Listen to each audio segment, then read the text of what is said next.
Welcome to Cooking with Smokey. A common question I receive from my fans in email every week concerns imparting a smoky flavor in food that you grill. It's easy when you barbecue something because it's on the barbecue low and slow for a long period of time being exposed to the smoke, so the smoke goes into the meat. The trouble with grilling is it's really not on the grill long enough to get that smoky flavor. So, a solution to that problem is called cold smoking. And I developed this technique maybe 3 years ago, and it's been one of my signature dishes ever since. So today, I'm going to show you how to do that. As with any recipe, the finished product depends largely on the quality of the ingredients you put in. So today, for our cold smoking of meat,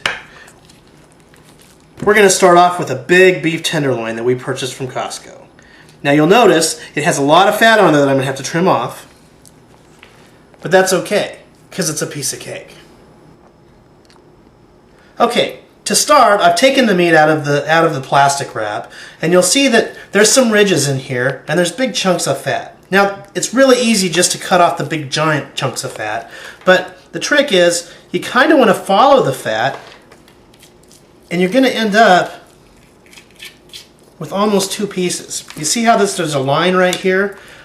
You have the main piece of the tenderloin, and I'm not a butcher, so I don't know all the terminology, but you're going to end up with two pieces. This main really prime meat right here, and sort of the secondary side piece that a lot of people just throw away, but I actually like to do some fun stuff with it. Sometimes I'll roll it up, sometimes but I'll still smoke it. It's not quite as tender, but it still is pretty tasty. So I'm just going to continue doing this, and I'll show you what it looks like when we're all done. After trimming the fat off, we end up with these two pieces like I mentioned before. Now this part is the part that a lot of folks will just throw away. It has tendons running all through it, so it's a little tougher. I still like to smoke it and cut it up into little pieces just for something to snack on.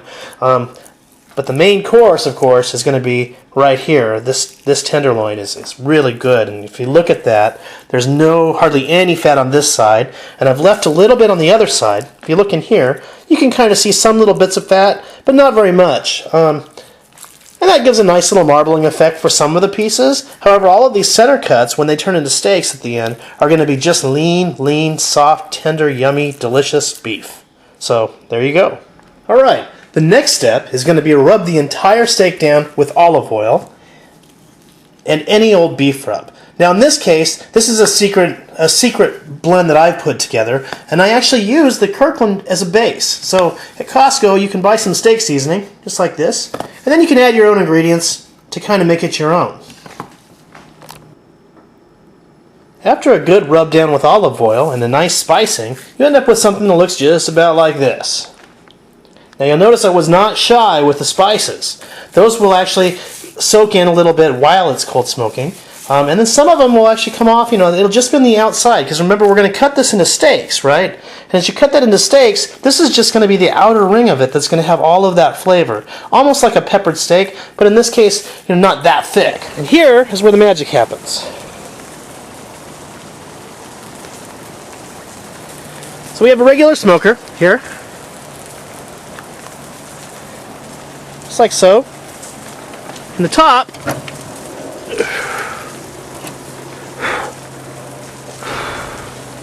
you can see the meat is on two racks.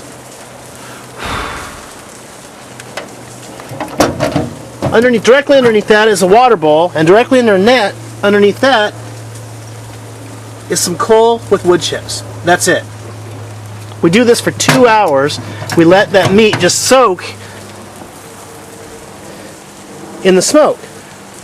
Now we keep a close eye on the temperature gauge to make sure it never gets above 100 degrees in there. Because remember, the trick here is we're not cooking the meat, we're adding a smoke flavor to the meat.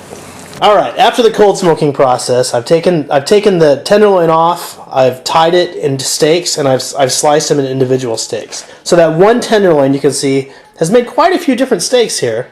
And even the little piece here, that's the extra, is kind of on the sides here.